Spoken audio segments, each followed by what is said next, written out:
And here we are again for another end of the fast.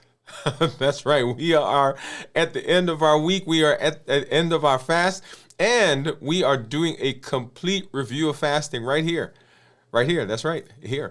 And we are excited because if you are here, you have decided to do something amazing. You've decided to take charge of your health, and you've decided to do the things that you need to do to continue to be healthy over the long haul. Hey, if you're new to me, I'm Dr. Dwain Woode. That's Wood with an E. The E stands for endocrinology. Here I educate, I empower, and I encourage you to take charge of your health and your life, avoid complications, go to the next level. We're creating the life we've always wanted, and we are living, that's right, living limitless lives.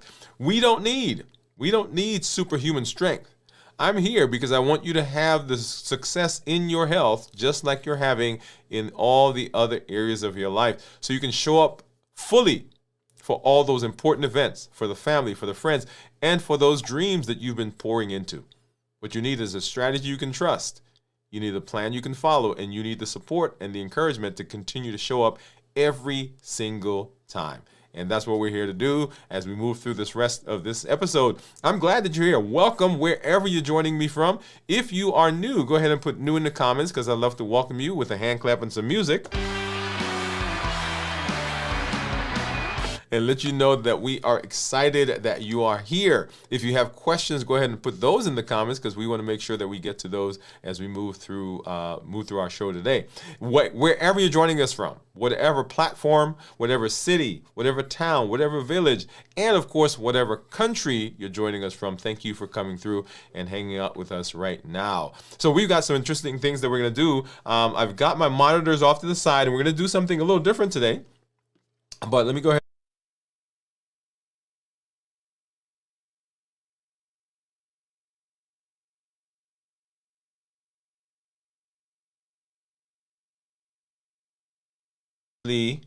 Expired, and so we're going to go ahead and we're going to change that right here on the show, so you can get to take a look at that. So we'll do that here in just a minute. But I want you to know that I am excited that you have come by and that you are in this space. Remember, this channel, everything that we do is designed so that when you show up, you can plug in. You don't have to recreate the wheel. You can just jump in and become a part of this, okay? So make sure that you are taking advantage of all that. If you've got family, friends, anybody who who you know or think needs to be here, go ahead and invite them over so they can become a part of this. So let's go ahead and we're going to change. We're going to go ahead and we're going to change the monitor right now. Let me make one additional tweak here. Okay. So we're going to go ahead and we're going to make a change to that Dexcom right now. All right, so let's go ahead. Let's do this view. Get rid of the lower stuff. So I wear, as you know, I wear two different monitors. I've got one on each side. I've got let's see which one is which. So this one is a Freestyle Libre. This is the Libre 3 Plus, and this one is a Dexcom G7. And so the G7s, the current ones, actually are 10 days. And of course, the Freestyle Libre 3 Plus is a 15-day one. So right now, this one went out. So I'm going to go ahead and change that. And I usually will wear this. It's supposed to be up here somewhere. I usually wear it closer down to my elbow, and the reason I do that is because as I'm going through doorways, or when I'm sleeping, when I'm toweling off, when I get in the car, put on my seatbelt, if it's higher up, then I tend to knock it off, okay? So that's my personal preference. So that's where I wear mine. And I don't really have a problem with it falling off. I know people talk about it coming off. I've never really had that as an issue. Actually, no, I shouldn't say that. There was a batch that I had several months ago, and I think 2 of those actually came off. But for the most part, we've not had any issues with them. And so I'm just going to grab this, and let me move these off to the side because I want to show you. So this is what it looks like. And we'll open the new one here in just a minute. So just pull that off, and you see the tape that's around it. That tape helps to keep it on. All right. So while we do that, let's go here, and here is my box, and we're going to open that one up.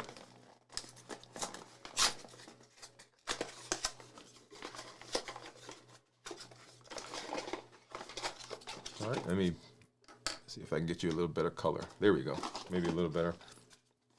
All right, and it's really a big, looks like a big screw, and you basically screw this off, and right in there is the, and you probably can't see that well, but right in there is this, yeah, there you go. You can see there's the sensor that's sticking up straight in the middle, okay? And the way I do this, and let's go back to this view, is a lot of times people will try to reach around and put it on. I find that that tends to put too much tension on the skin, and then you're putting it at an angle, and it doesn't do well for a lot of people. And so what I say is, if you make a 90-degree angle with your elbow, right there, and you find the spot that you want, and right about here, and this thing actually has a spring-loaded button. So if you when you press that button, it deploys the sensor into your arm. Okay. So basically make a 90-degree angle like that, and you find the spot where you want to put it. Place the sensor and hold it. I don't pop it in as soon as I put it. I find a spot, make sure that I'm comfortable, make sure that I'm not tensing up, because if you tense up, then the muscles are tight, and so you're going through tight muscles. So basically, you want to relax as you're putting this on, and once you're comfortable, then you hit the button, and hopefully you'll hear. Let me put it over here so you can hear. Okay, so hopefully you heard that sound, and that's really the button deploying the sensor. And then I run my finger around the sensor to make sure that I can get a good good contact there. And then let's go back over here. All right. So there's a QR code that's on the sensor, and it says start sensor. It's going to say use the camera. I'm going to say yes, and I'm going to go ahead and I'm going to scan that. There you go. And now it says that it's identifying the sensor. It says insert new sensor, which I've already done. So I'm going to hit the button down at the bottom. It says new sensor is inserted. And then that's the code that it's using to pair with this sensor. All right, so I'm going to pair it. And it says sensor is warming up. Sensor is paired. And you see there it's going to take 26 minutes for me to get my first reading. And then after that, it should last for another 10 days. Okay, so and that's the Libre goes on in a similar fashion, but they don't have the QR code. You actually have to take the phone and scan the device or scan the sensor itself, and then of course it connects, and then you're good. Okay, awesome. All right, so I wanted to make sure that I did that today, so you can see something a little different than we normally do. And I did that at the beginning because I want that to start warming up. So by the end of the show, we'll be able to get a number. You'll see how quickly that kind of goes through. Okay. All right, and then now let's go ahead, and I want to do a check-in. Right. So whenever we are fasting, whenever you're doing anything that you are working on improving, you want to make sure that you have a way of checking to make sure things are good. And so let's go ahead and let's do that now. So fasting. So, and this is really a kind of a feelings check-in, right? So how am I doing? How is my body doing? How am I feeling energetic and foggy in mind and so forth? And so that's what you're seeing there on the screen. And so number one, you probably heard me say, my physical, mental, and emotional. So these are the same categories, different words, but those three are three of the top ones of the domains of health. And we've done shows where we've talked about the domains of health. And really, we're looking at the domains of health to see, is this fasting having an impact? Here specifically, we want to know, how am I doing as I'm moving through the fast? So body, heart. Am I steady? Am I tired? Am I calm? Am I energized? And this morning, I'm actually doing pretty good. So I've been doing this week. This week has been one of those weeks where I've gotten good rest. Okay. So I've gotten good rest, and we'll talk about the resting here in a minute. But I've gotten good rest, and So as a result, I'm feeling pretty energetic. Often people will feel the changes in energy as the body switches from different energy sources, and they kind of feel sluggish, maybe not as energized. Maybe they feel a little bit more tired, but I've been doing a good job resting. And then how is my mind, right? So am I clear, foggy? Am I sharp?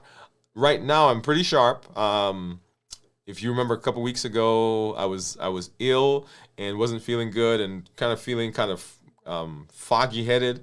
None of that this week. So feeling pretty good and excited about the week. And which brings me to the mood. So are you peaceful, restless? Are you feeling grounded? And yes, I am feeling grounded and I'm feeling energetic. Lots of good things going on in the family, in the community, in my life personally. And so right now, mood is pretty elated. And I got my labs back. I think I mentioned that we did blood work a couple of days ago, got those back, and we'll do a show where we kind of walk through that together so we see what those numbers are. So anyway, so all of that comes together, and it really helps as we let me back up. Let me say it a little differently. So I mentioned at the beginning that the domains of health, these are 3 of the domains of health, right? Body, mind, and mood. And when the domains of health are good, they don't just stay within their confines. They touch every other part of your health. And so if your mood is good, if your body is good, if you're right, so if it's good, then it actually shows up in other places. And my mood right now is a reflection of the other things that are going on with me. Okay. All right, so that's our feeling check-in. And then let's go ahead and let's take a look at this week's numbers. And for that, we're going to start by looking at my monitor. And let me go ahead and change back to, I'm going to change back to our Libre. Let's pull that up here really quickly. So this is my Freestyle Libre. Okay, and you see right now my blood sugar is 79, and you'll see right in here somewhere, let's see how I get my finger on there, you'll see a spike, and that spike actually came right at about 2 o'clock this morning. That's when I woke up and was talking to some folks about some things that were going on, and I actually broke my fast right in there. Right, so that was what, 69, 70 hours, 69-ish hours. Let me calculate that. And then you see that continues to drop and drop and drop and drop to where we are right now, down into the 80s. Okay, and so that's what my blood sugar is right now. We can't see what it is right now based on the Dexcom, because the Dexcom is warming up. But what we can do is we can go back and we can look at the summary report for the Dexcom. And so here we are at 14 days. Here we are at 30 days. And then here we are at 90 days. And the 90-day version is what we want to do, what we want to look at, because that is where we get our A1C from. Okay, so the A1C is based on a 90-day average. And so here we have 114 with a glucose management indicator of 6.0. And once again, like I mentioned before, we did get blood work, and so we'll take a look to see how that compares to what we've been seeing here on the show. That's a good one. You want to make sure that you catch. That. Okay. All right. And then let's go and let's take a look at what my monitors, my finger sticks, are right now compared, and we'll have to compare it just to the Libre, because as I said, the Dexcom currently is warming up. Okay. So let's go over and let's take a look at that. So here are my 2 monitors. I got my Keto Mojo and I've got my Clarity. And let's go ahead and grab my container. So here is the strip for blood sugar, strip for ketones, here's the strip for the contour, and then here is my lancet.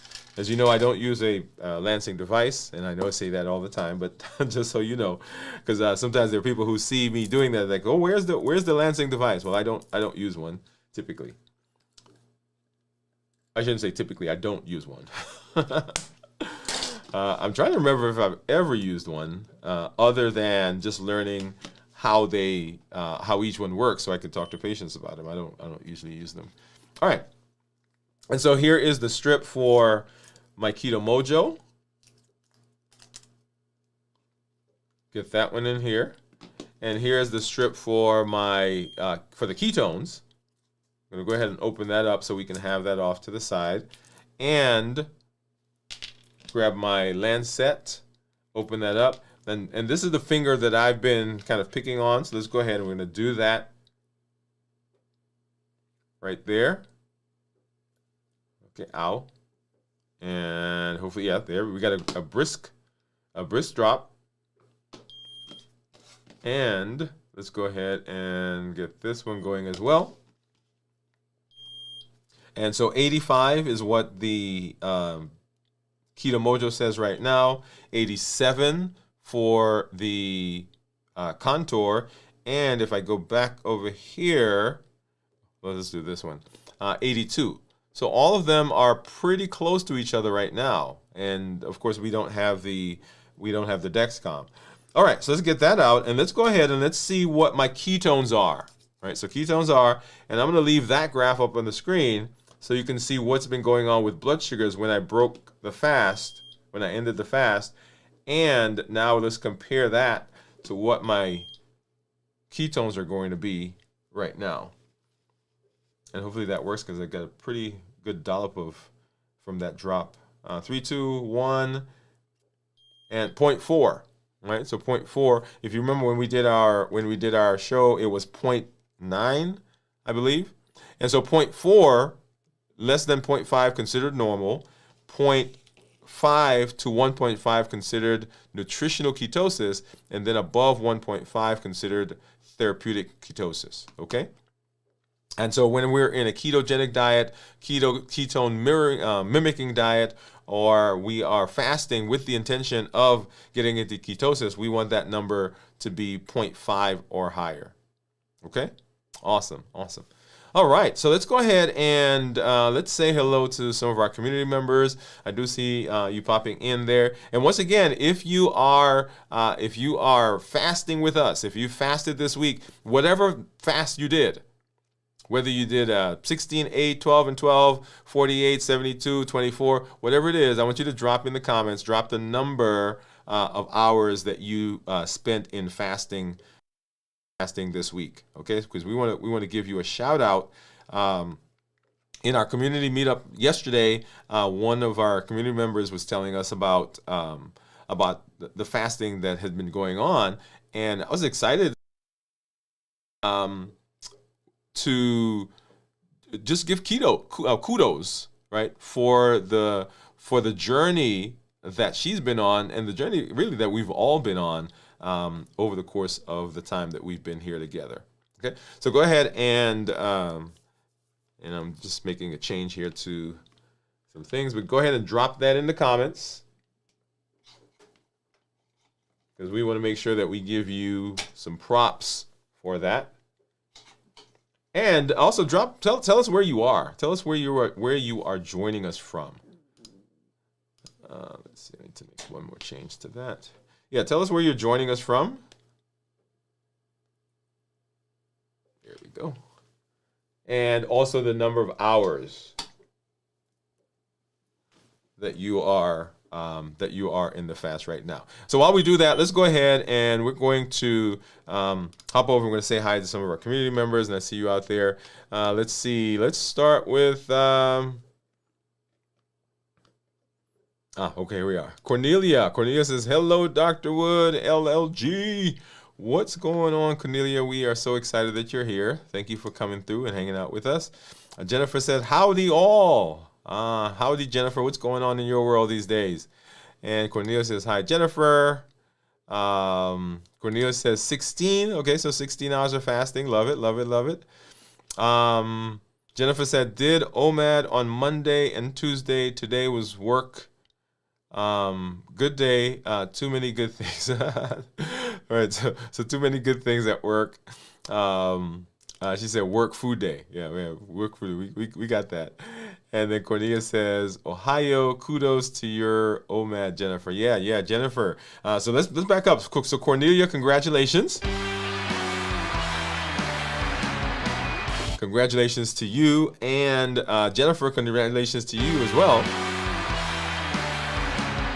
for all that you guys have done this week. That is an amazing process of walking through the fasting because once again, we're taking charge of our health. We're taking charge of those things that we need to do to be healthy. And it is an interesting process of walking through not just the fasting space, but the space that surrounds us when life is going on, right? Because you've heard me say before, often it is not a desire or it's not a lack of information, is that life is happening and sometimes we get off course. But yeah, congratulations to both of you for what you're doing right now. I've got to do one more thing here, guys, real quickly. All right. So always excited when our community is having good results and are having success in their health. And you've heard me say as we walk through this week that it's always a work in progress. So I'm excited for that. So let's go ahead and we're going to listen to our MOVE campaign. Right now, remember, moving is one of the pillars of, well, it actually encompasses two of the pillars of our health action plan. So let's go ahead and let's look at that right now. Metabolic optimization via exercise, one of those amazing things, places where you can have a tremendous impact on your health. Let's do that right now.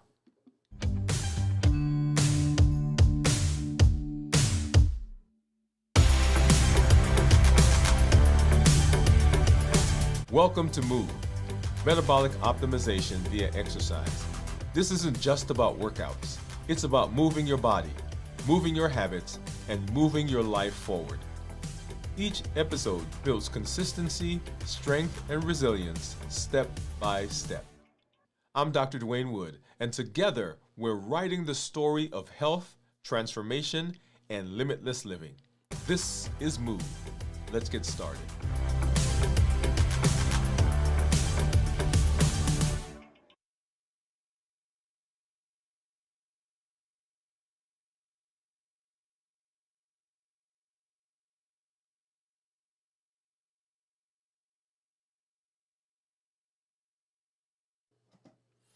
All right, so we are fasting. And so whenever we talk about fasting, I want to couch fasting in the correct light in your mind. What does that mean? I want you to think of fasting not as a challenging, arduous process that you're going to bear your way through. I want you to think of fasting kind of like you think of your the vacuum at your house, right? The vacuum is simply a thing that fulfills a purpose. It is designed to solve a problem. Now, I remember when we had brooms, right? So you had brooms. I remember when we had the Bissell. You guys remember that thing? I remember when we didn't have a vacuum cleaner. And then, of course, vacuums are now, I remember the guy used to come around. You guys remember vacuum cleaner salesman, right? So there are people who used to come around and they used to sell stuff. They used to you didn't go online. But the vacuum has evolved, and the vacuum has evolved, but its function is basically still the same. Your car is designed for a purpose. it takes you from one place to the next.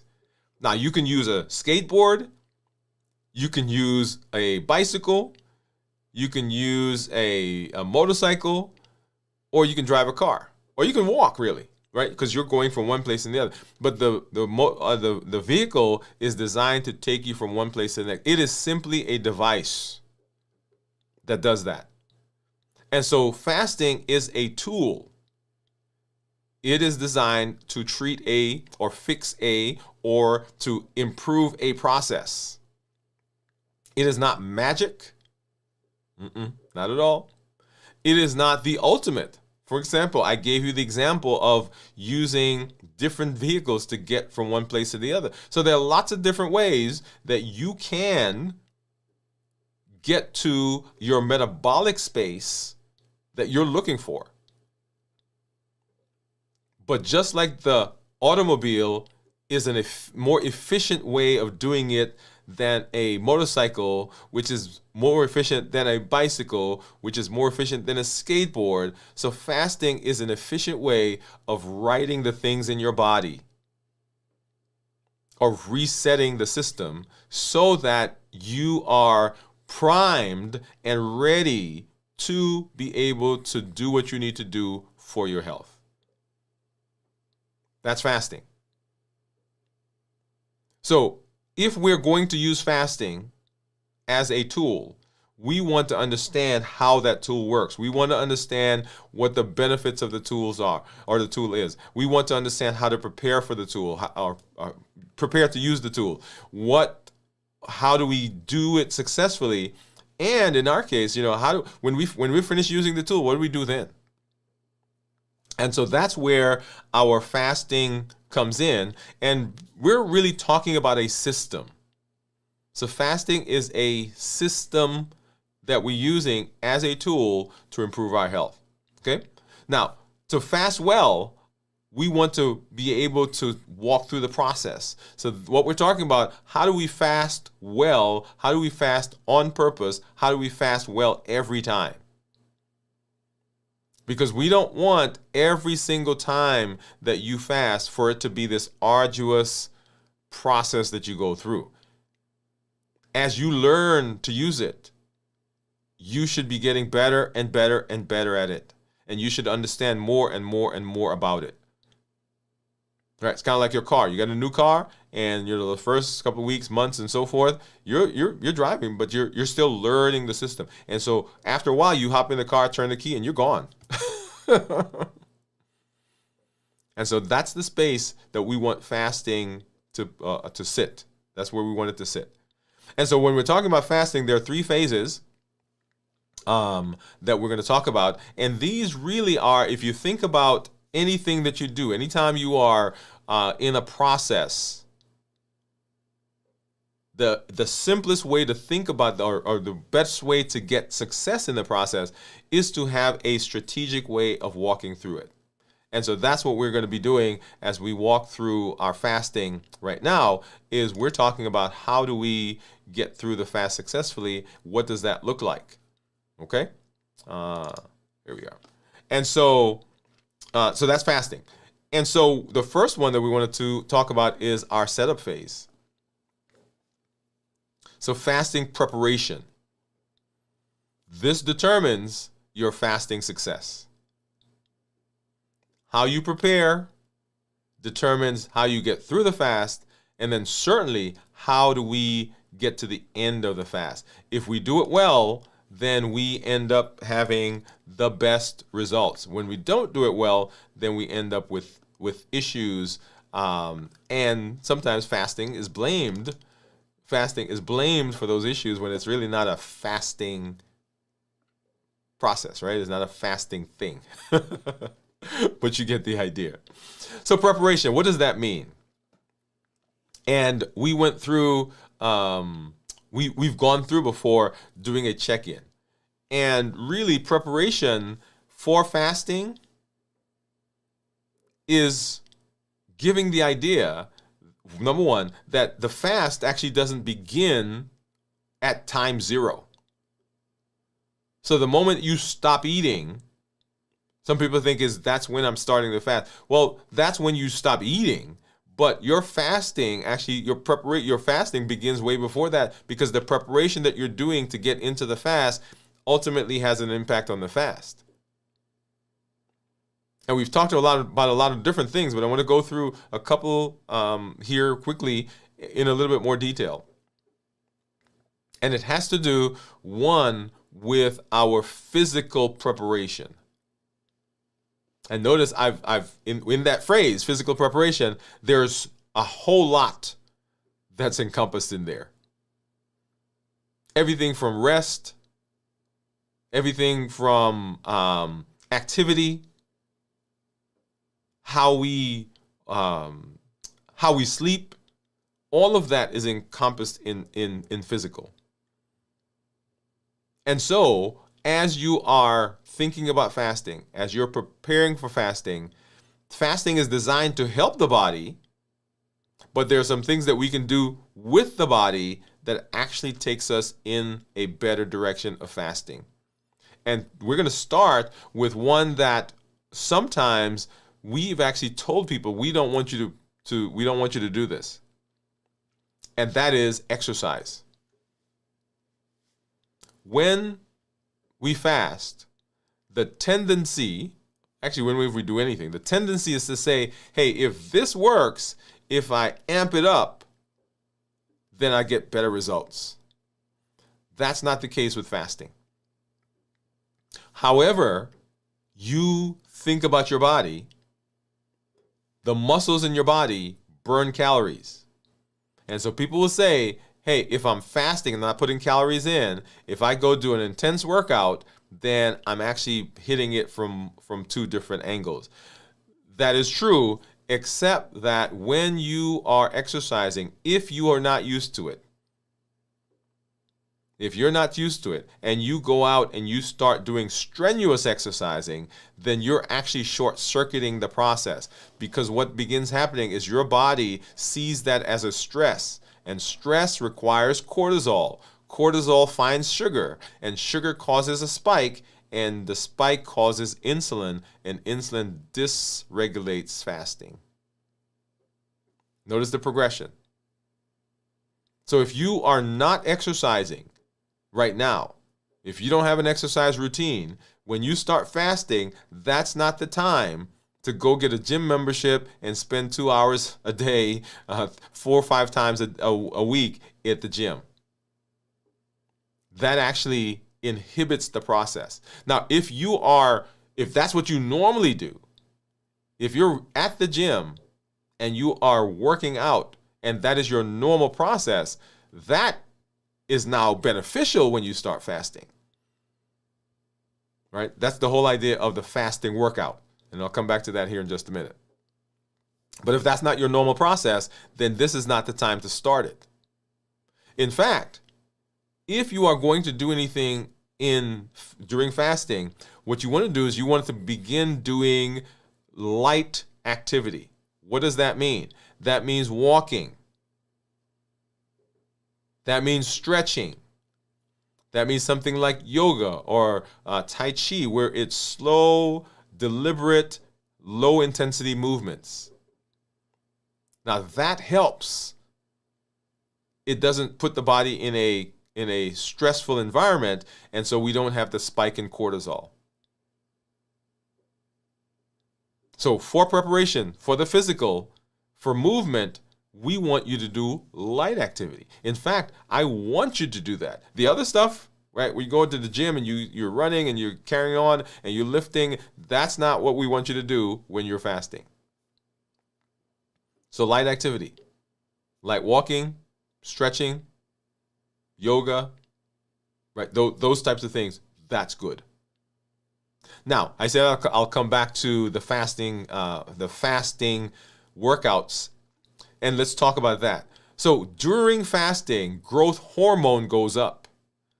And growth hormone is that thing that's responsible for helping to maintain muscle mass. One of the things that people are concerned about when they have, when they're fasting, they say, I'm going to lose muscle mass. And actually, right? Let's be honest, you are going to lose muscle mass. It is not possible to lose weight without losing muscle mass. So don't let anybody convince you that you can do this thing to maintain all of your muscle. No, you're going to lose some. What the trick is, we want to lose more fat weight than we lose muscle weight. But you're going to lose some.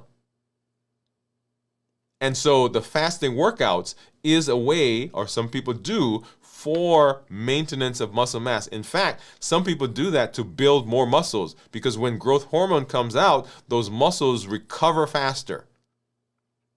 During those times when, between workouts, the recovery time, that's actually when muscles get built. During the workout, actually, you're tearing muscles apart. And during the recovery is when the muscles get built. And during that process, if you've been fasting, you get a surge of growth hormone, and that helps to get better recovery, faster recovery, and to help maintain those muscles. So during fasting, don't plan to go out and do start your marathon training.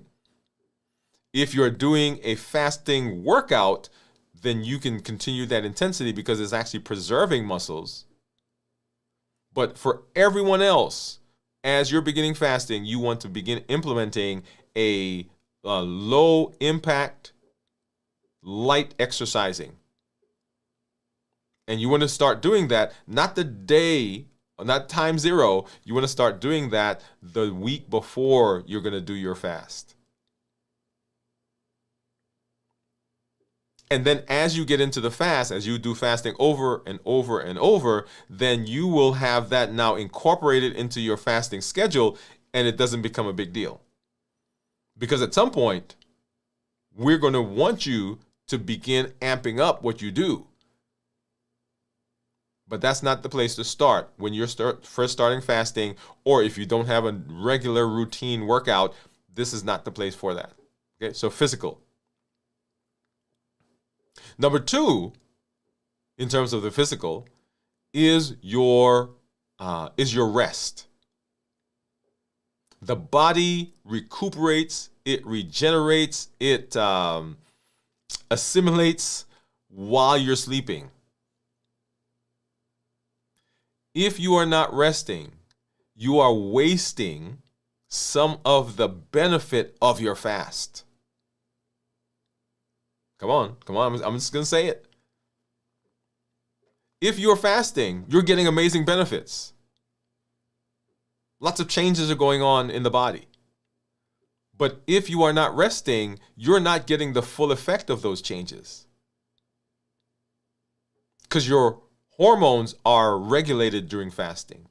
Your muscles begin recovering during fasting.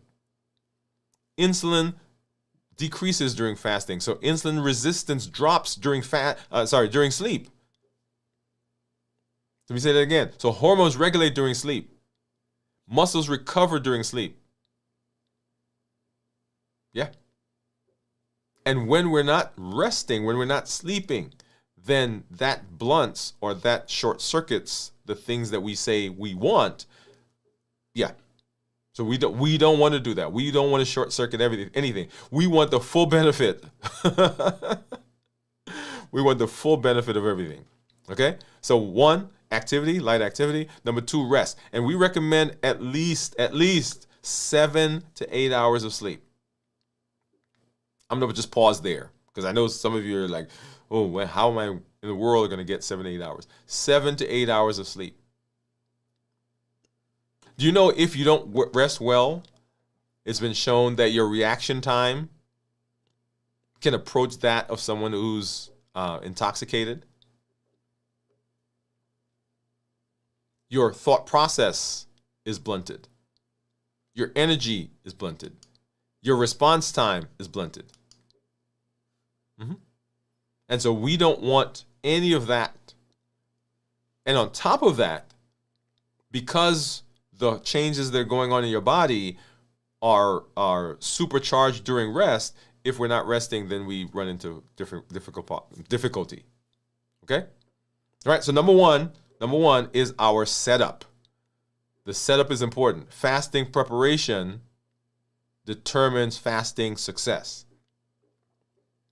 And number 2 is the steady zone. This is where structure replaces struggle. The structure of your body replaces struggle. And the high concept here is that your body is primed. Your body is designed to heal. I want you to hear me.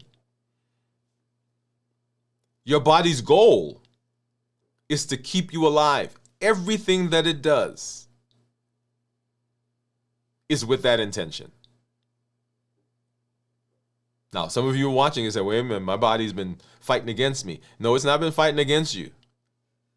There are things that affect the body that make the body working in a way that it's not designed to work. But at its base, the body is designed to heal. In fact, when we talk about this word homeostasis, homeostasis is the process of keeping sameness. For example, and let's use one that we talk about all the time, blood sugars. When your blood sugar begins rising, your body produces a hormone that brings that down. And as long as the blood sugar keeps rising, the body keeps producing the hormone. And that's why for billions of people on the planet, they're eating cookies, candies, cakes, they're eating loads of pasta, drinking lots of sodas, drinking lots of juice, and their blood sugar is still normal when they go to their doctor. Why? Because the body is remaining or keeping things stable. That's what the body does. When you don't drink enough water, your kidneys retain fluid to keep you hydrated. You go out in the desert and you haven't had anything to drink for a while. The body decreases the production of urine so that it can retain the fluid because its goal is to keep you alive. When you drink too much water, if there's such a thing, most of us don't do that. The body increases the production of urine to get rid of the fluid because its goal is to keep you within a certain space.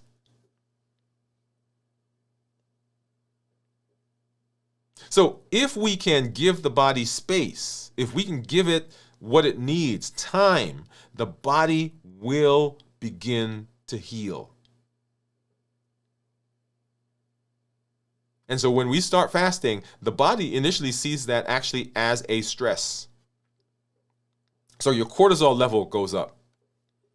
And it sees it as a stress because most of us, unless we've been doing the fasting for not just a long time, yes, if we've been doing on a scheduled, structured rhythm, most of us don't eat as simply as the body the body sees. So when you stop eating, the body's like not sure. It's like, well, are we getting some more food? I'm not quite sure. Let's go ahead and let's retain some of the food. Let's go ahead and let's decrease our metabolism. Let's go ahead and let's cause our cortisol to go up so that we go out and get more energy. But once it realizes that you are this is fasting, this is what we're doing. This is what we do now. It's not like 6 hours from now we're going to get some more food. This is it. That cortisol level actually begins going down. The cortisol goes down. When that goes down, the blood sugar comes down. And we're not putting any food in, so all of the mechanisms in the body don't have to spend time processing the food that you're continuing to put in. What it's doing at this point is it's burning up the calories and the food that you already have given it. It takes 24 to 36 hours, somewhere in there, for the body to use up the glycogen that's in the liver. So when you eat today, the food that you eat today, the carbs that you eat today, they don't go away for the next 24 to 36 hours. And so when you put more in, what has to happen? The body has to figure out quickly what to do with the excess. Think of being at your house, right? Think of being at your house.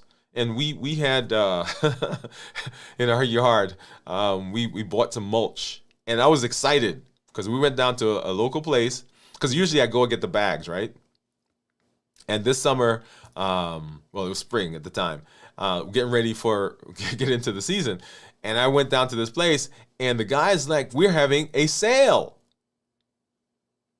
on mulch," and I'm like, "Good, good quality stuff, right?" And I said, "What's the sale?" And I forgot what the price was, but he said, "You see that dump truck? You get all of that." And I just lost my mind, y'all. My wife came on. She was like, "What in the world is going on?" Right? Because the dump truck came to the house. And first of all, I hadn't figured out where I was going to put it. Okay? So it ended up on the driveway. So it stained our driveway. Anyway, that's another story. So the guy comes in, and he's dumping this mulch on the driveway. I was like, "Yeah, put it right here." I put a tarp down, but it was so much that it overflowed.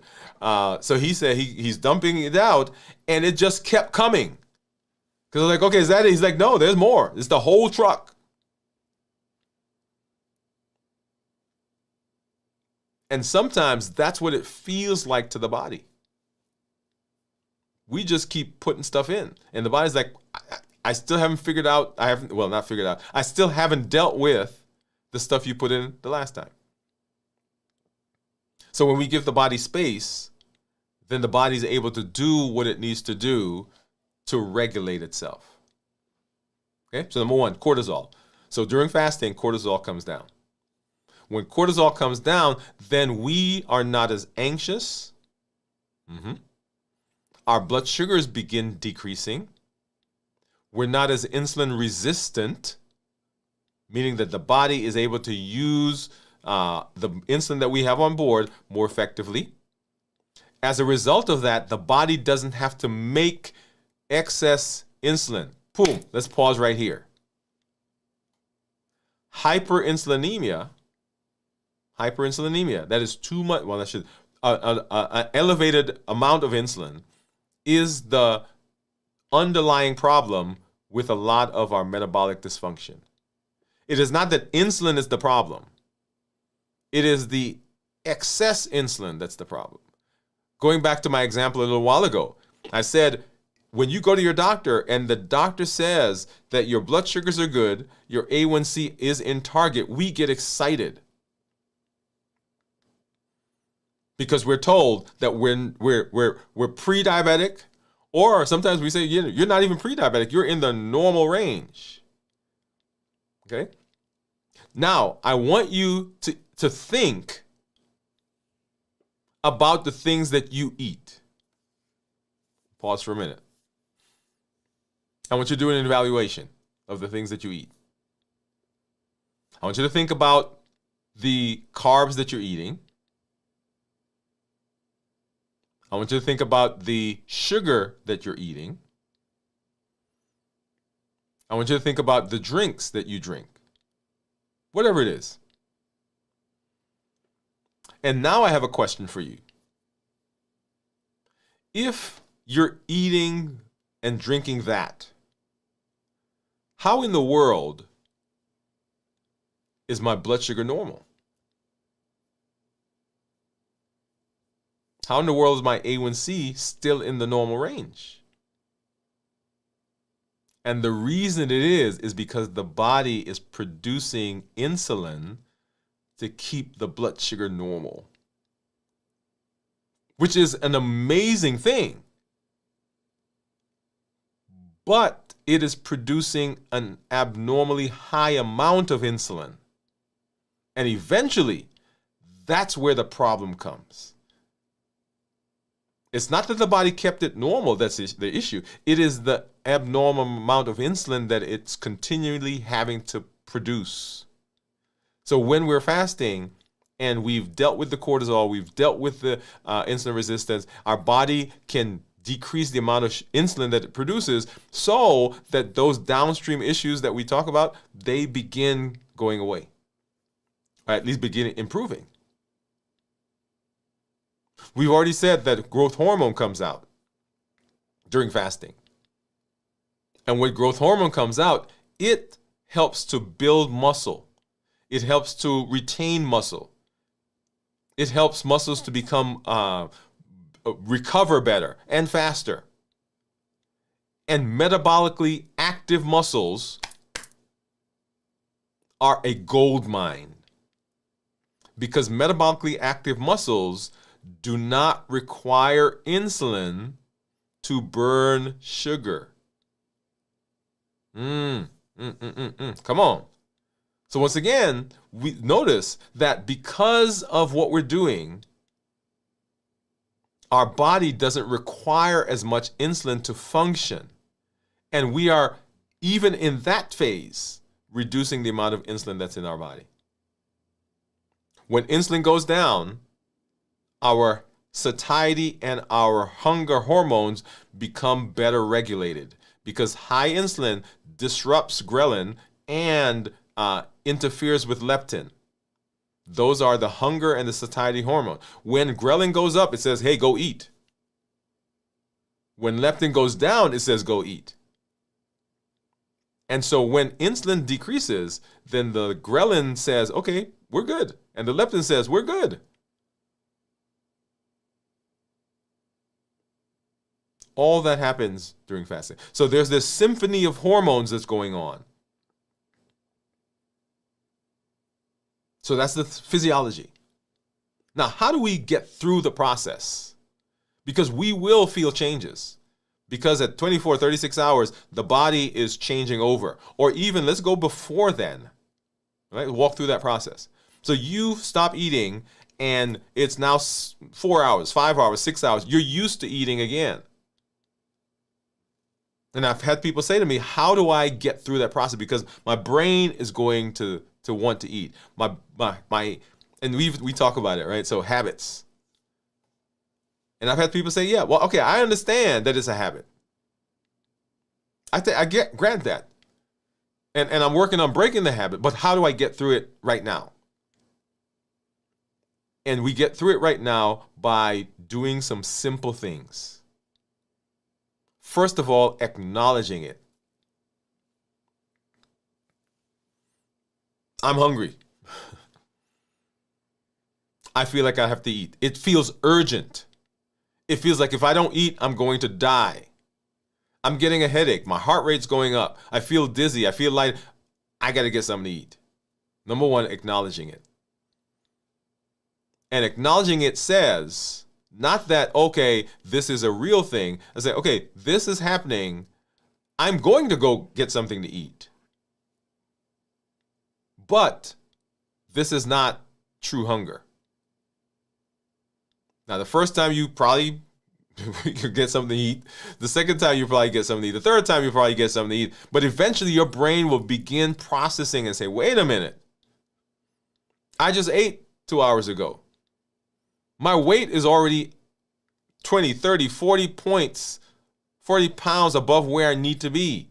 There's no reason that I don't have enough energy in my body to sustain me for the next 6 hours. Right? So you're processing. Number one, acknowledge. Number two, understanding what's going on. It is not an urgent. It is not an emergency. It is not that you're going to die. It is that we're used to it. We've gotten used to the dopamine hit. We've gotten used to having something in our stomach. We've gotten used to the stretch. We've gotten used to the security that the food brings.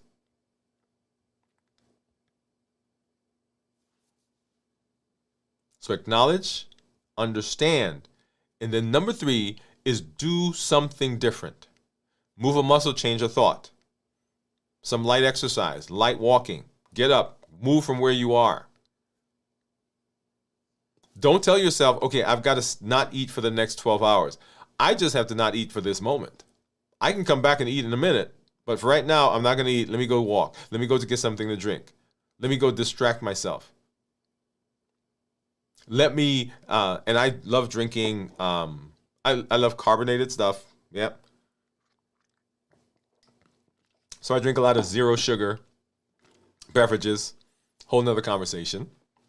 Because it gives me the burn, it gives me the taste. It helps to the bubbles fill my stomach. I get the stretch. So the goal is to do things that will help you through the process. So we're not fighting it. Understand that it's going to come. It's happening. Even if you've been fasting for a long time, it's going to come because it's a habit. But what structure do I put in place to kind of get me through that, right? So that's that process. How do I get through that? The next thing is to make sure that you're hydrated. Make sure that you are drinking enough coming into the fast. Once again, going back to the preparation, coming into the fast, so that during the fast, you're not mistaking dehydration for hunger.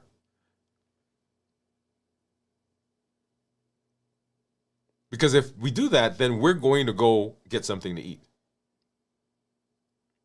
Number 3 is making sure that you have done a good job in your eating window in terms of nutrition, so that during your fasting window, your body's not craving.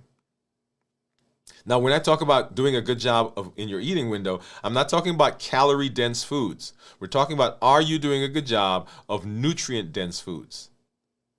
Enough food with iron, with enough fiber, food with enough vitamins and minerals.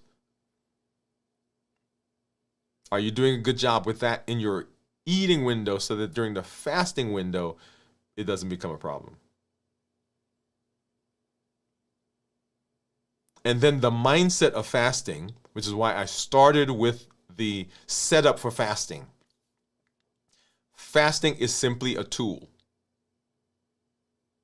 That's all. It's a tool I'm going to use. A tool I'm going to use to fix a particular problem. Now, it's a tool. It's not magic. I'm going to use it, so I am making the decision. Nobody's forcing me to do it. And I'm getting a result from it. If you walk through that process continually in your mind, you will begin seeing fasting in a different light than you may right now. Because sometimes we see fasting as this arduous, I'm being forced to do. Nobody's forcing you. It's just like the hammer. When something falls off the wall, I run out and I get a hammer. I'm not mad at the hammer. I might be mad at the wall or whatever happened for the wall. But the hammer I could use it. I don't have to use it. But I get the hammer, I put the stuff back, and then I'm done. So the mindset with which you come to fasting, very, very, very important. And then, so that's the second phase. And then our third phase is the break phase. So refeeding completes the metabolic loop. So we prepared for it. We walked our way through it. And now we're at the end of the fast. And we're going to refeed. And here, a couple of points. Number 1 point that I want you to get is that refeeding or eating at the end of the fast is not a sigh of relief. Pause for effect. This is not just, oh my God, yeah, man, I finally got through that fast. That's not the posture. Because the end of the fast is simply an end of a phase of your health journey. Right? That's the concept that you want. It is a cyclical journey that you're on. And as you continue from one phase to the next phase, it's not that, okay, that phase was better than this phase, and oh my God, I'm so glad I got through that one because now I could do this other stuff over here. The end of the fast is simply the entrance to another part of your health.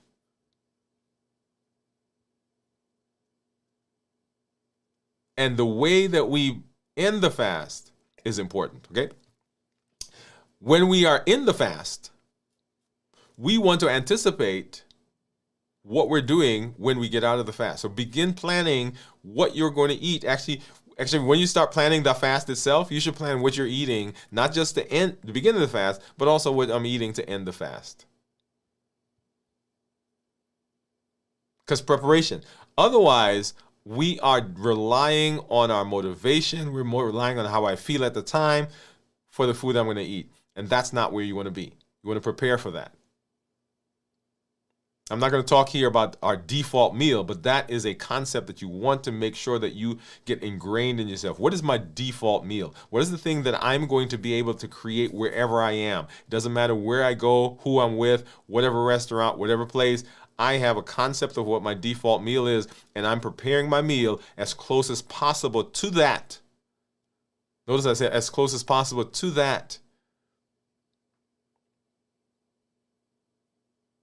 So when we talk about our meal, the meal that we eat to end the fast is just like the meal that we eat to start the fast. Is just like the meal we eat when we're not in a fast. Isn't that cool? You don't have to process. You don't have to think. It's the same thing, which is why I say that the breaking of the fast is simply a continuation. It's another phase of what we've been doing. So we're going to prioritize our food. Whole foods. Minimize the processing. We're going to make sure that we're not having any excess added sugar. Lean protein, healthy fats. Starchy and non-starchy vegetables, leaning more towards the non-starchy vegetables. Appropriate portion size. And make sure that it's tasty and it's flavorful. The food that we eat at the end of the fast sets us up for success during our non-fasting window. The thing that you eat when you first break the fast is going to be the thing that you probably crave for the next 12, 36 hours. If it's highly sugary, then you're right there causing spikes in blood sugar. Spike in blood sugar causes insulin to come out. Insulin dysregulates metabolism. Insulin puts on weight, stimulates your appetite, and it dysregulates the hormones once again. So you want to make sure that you're doing in the breaking of the fast the things that help you sustain the benefits and not undo what you did while you were in the fast. So once again, whole foods.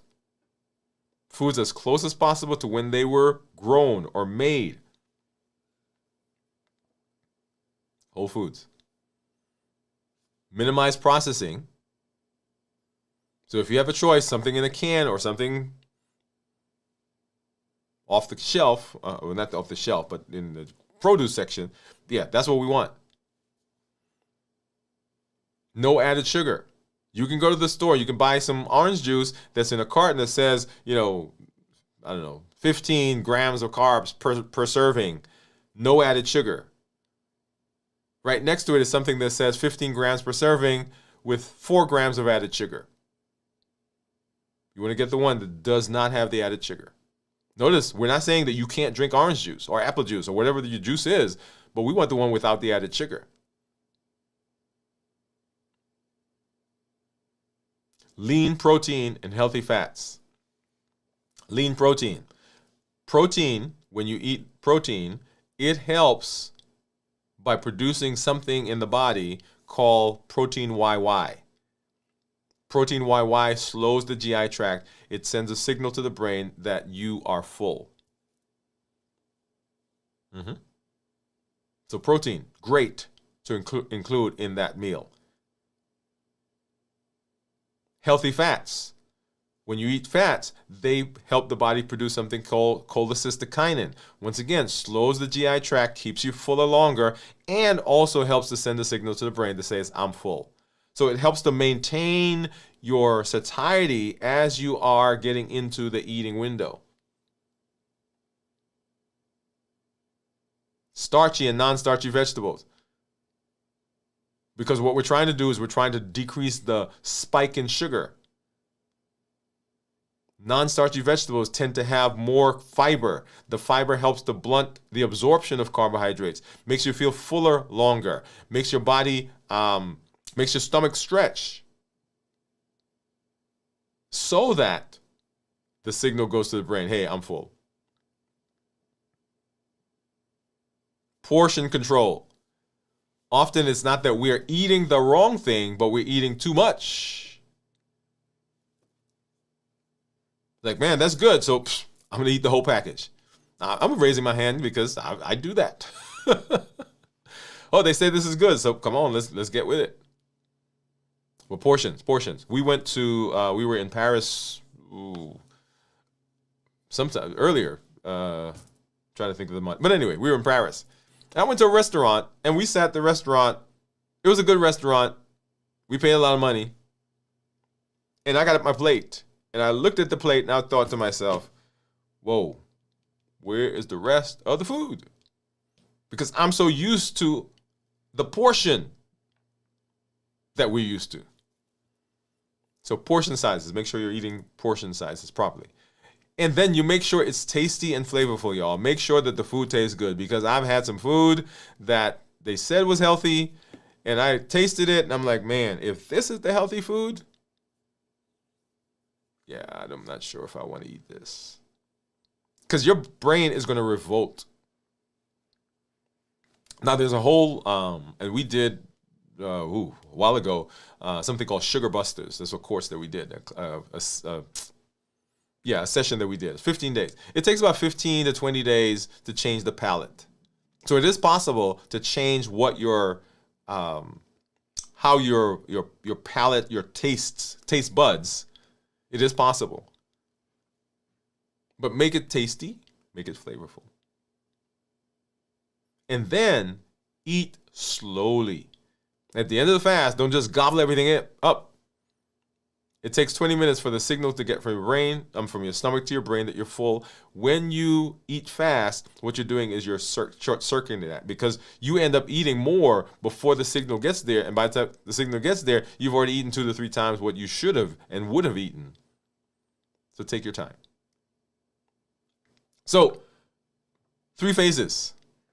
And that's it. The setup, the stability, and then we break it.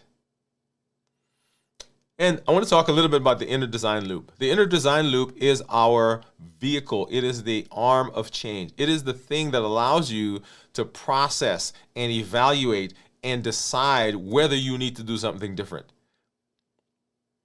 Anchor, align, and adapt. Anchor says, what's working? What was it that helped me during this process? What is it that helped me feel stable? That's why I'm gonna hold on to that. That's my thing. Maybe sleeping, maybe it's hydration, maybe it's a mantra, maybe it's community. What's the thing that's helping me stay stable or feel stable? I'm hanging on to that right now. And then align.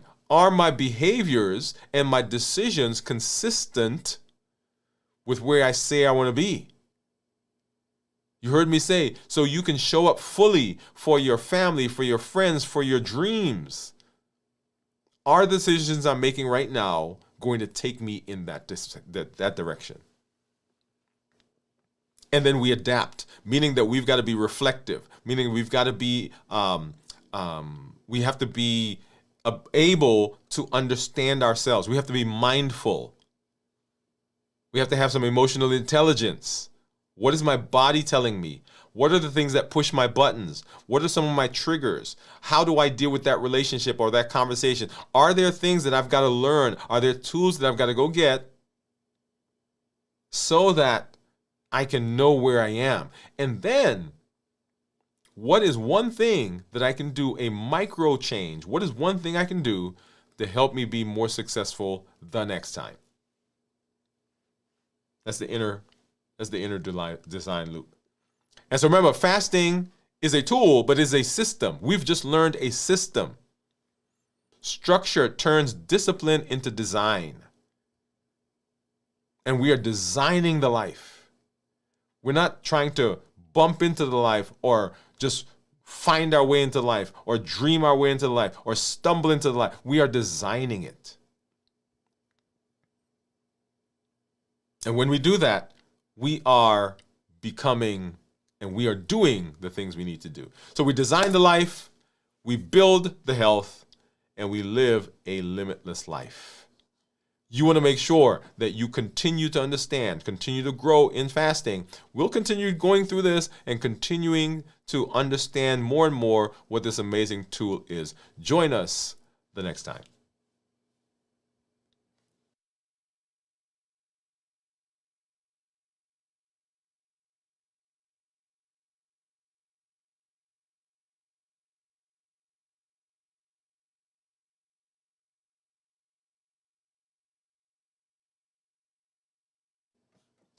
All right, and so let's go ahead and let's look at what my meal, my breaking the fast meal looks like.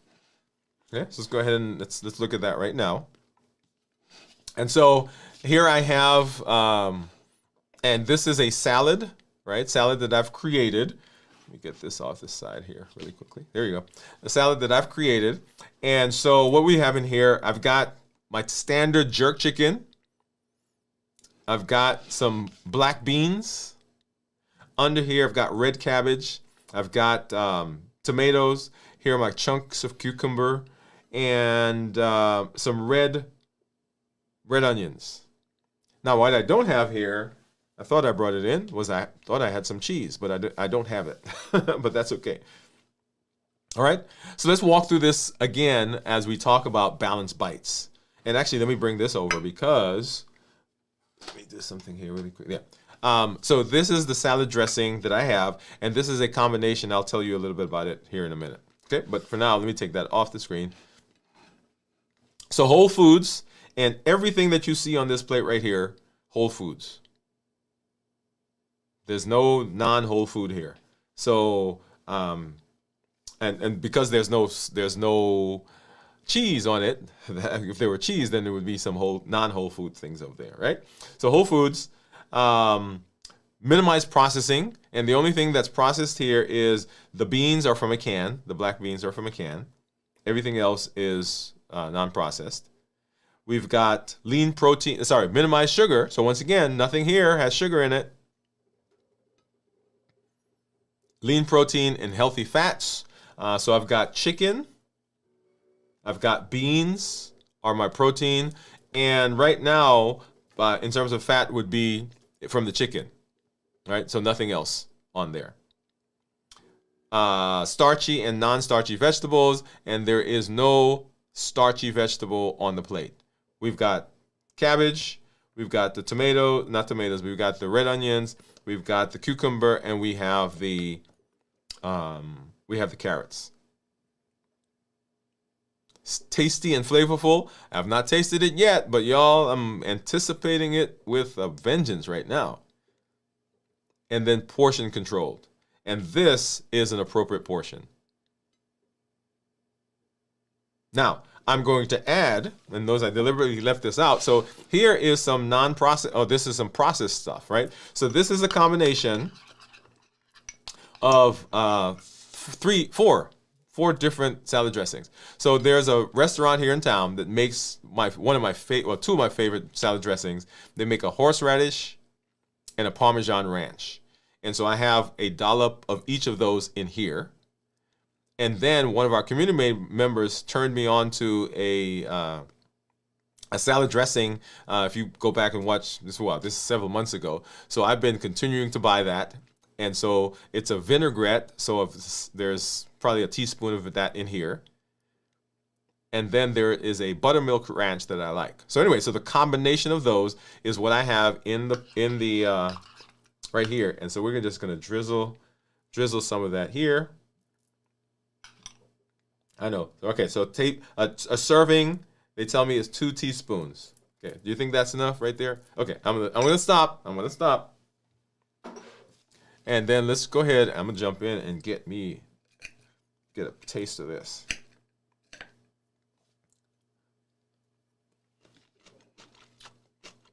Yep.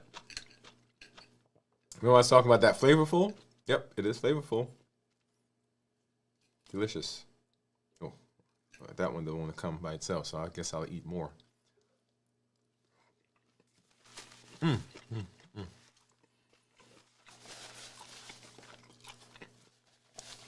Now, I updated my jerk chicken recipe recently. So, I'm going to add that somewhere so you guys can get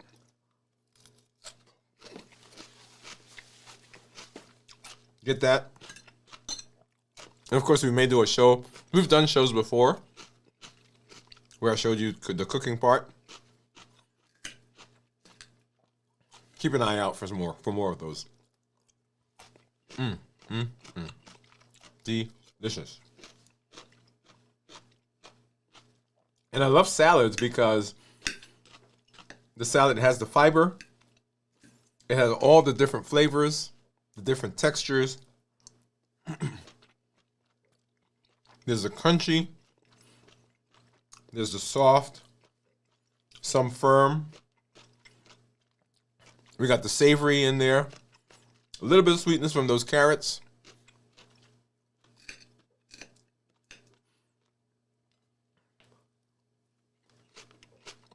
And then the red onions that gives just almost a slight burn. I guess is what I call it. Those of you who are food connoisseurs out there, what's that called? Very good. Okay, a couple more bites and then we'll go. So, what are you using to either start your fast or break the fast? Drop that in the comments. So what are you breaking the fast with? What are you starting the fast with?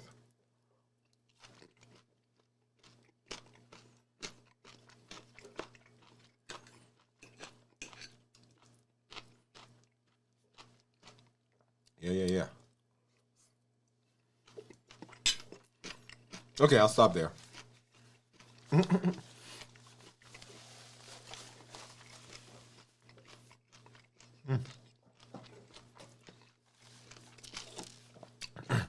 All right. So one of the big things that you hear me say all the time is that I teach in a certain way. Whenever I'm talking, I think in three words: educate, empower, and encourage. We educate with the shows, we educate with the blogs, we educate with the with all the things that we're doing here, right? We educate, we empower with the tools that you're learning, and we encourage with the community that you're part of. And it has been an amazing process. We continue to see amazing results personally as well, and with what you're doing, right? Because I get those messages, I get those in our community meetups. We hear people talking about the benefits that they're getting, and not just in the metabolism, but in so many other areas in terms of the domains of health. So I want to make sure that you are continuing to work through that process. When you show up, when you come, I want you to become an ambassador for health. There are people in your community, there are people at your church, at your job, who need to understand how their body works so that they can get the benefits that you're seeing. So when you're improving, don't keep that to yourself. Let other people know. Let them know that they can do something different, that they can also have those benefits. Okay? So make sure that you're doing that. And when you come, tell your story. Tell the successes that you're having, as well as tell us where you're having some challenges. We want to know. This community is a no judgment place because we're all walking the path together. We might be playing our own game in our series, but we're heading in the same direction. Long, healthy life is the goal. And so that's what we do here on the channel. And as we continue walking through the rest of this week, we've got our video from the vault tomorrow night at 9 p.m. Central. We've got This Week in Review on Sunday morning at 6 a.m. And then we've got Dwain Woode MD Live coming up on Monday. And this is going to be our final episode for the season. Okay, final episodes for the season. Come on by, hang out with us. We will be back. After that, our next show will be on the 5th of January as our first show for the year. That may change because we've got some things going on that may push that back for a week, but it'll be either the 5th or the next week. Make sure you come out now to do that. In the interim, there will be something here on the channel, so come on out. It's not going to be live. Come on out and engage and become a part of that. One of the things that I started doing, I started doing this last night, that I want to put up for you is that we do the teaching here. We do the teaching out in public. Some people want some more introspective work that they can do on their own, in quiet, in a group. And on our site, on our website, you'll see some changes there. WoodeLifeDesign.com, WoodeLifeDesign.com. If you scan the QR code that you'll see there on the left, then you will be getting some weekly insights and updates, right? Some structure, some clarity, some consistency. This is not designed to bomb your inbox or to put spam in your inbox. It is just simply something that you get on a weekly basis where you can begin walking through this path, sharing with your family, and in the quiet of your own home, in the quiet of your space, you can begin that journey that we are doing here. You can, or should I say, not begin, you can continue the journey that we're doing here. And then on the right side, you'll see another QR code. I am always interested in how to improve, how to get better, and you'll see that there. And we would appreciate you scanning that and giving us any information that you can to help us shape the future of what we do here on the channel. Okay, when you do go there, make sure that you put the show that you are watching. If you're doing this on the replay or if you're doing it here on the live, we appreciate all of that you do. Okay. And we are glad that I am glad that I get a chance to walk along with you in this space to see the successes that you're having. And always, always, always, you help to inform me and you help to make me grow. So thank you for the honor of doing that. We'll see you as we move through the rest of the week. We'll see you next week. Hey, this is Dr. Dwain Woode.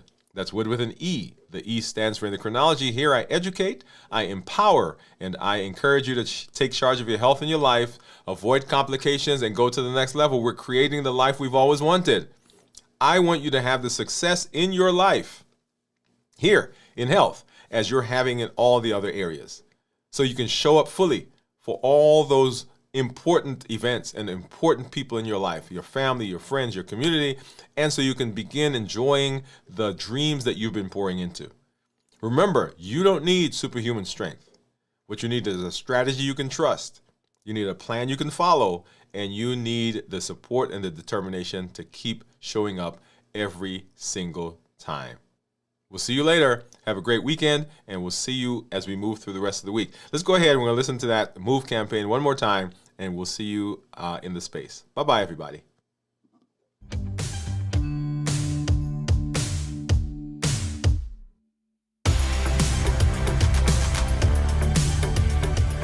Welcome to MOVE, Metabolic Optimization via Exercise. This isn't just about workouts. It's about moving your body, moving your habits, and moving your life forward.